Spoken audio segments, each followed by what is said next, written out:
গিয়েছিলেন হযরত আলী রাদিয়াল্লাহু আনহুকে। কি কারণে রেখে গিয়েছিলেন?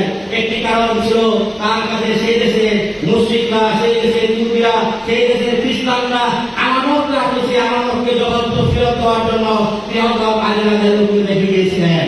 আজকেও আমাদের ইউনিট, আমাদের ইউনিয়ন, আমাদের থানা, আমাদের জেলা, আমাদের কেন্দ্র, আমরা যদি সেই আমানতদারির প্রকৃষ্ট প্রমাণ না দেখাতে পারি, জনগণ আমাদের দিকে আসবে না।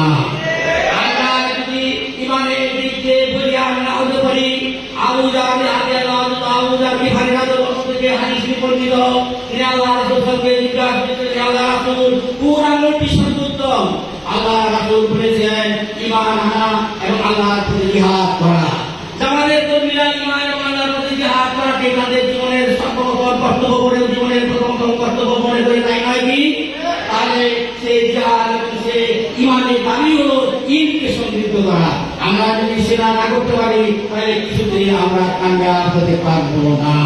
আমি যে মিলে থাকি সেগুলো সাধারণ জনগণ মিলে সাক্ষ্য না দেয় যে এই লোকটি সর্বোত্তম এবং এর দ্বারা আমরা হেফাজতে থাকবো, একে ম্যান বানালে, একে চেয়ারম্যান বানালে, একে এমপি বানালে, একে স্নাতক থাকবে, তাহলে আমরা সার্থক হবো এবং ওই মানে ওঠার জন্য আমাদের আপ্রাণ চেষ্টা করতে হবে।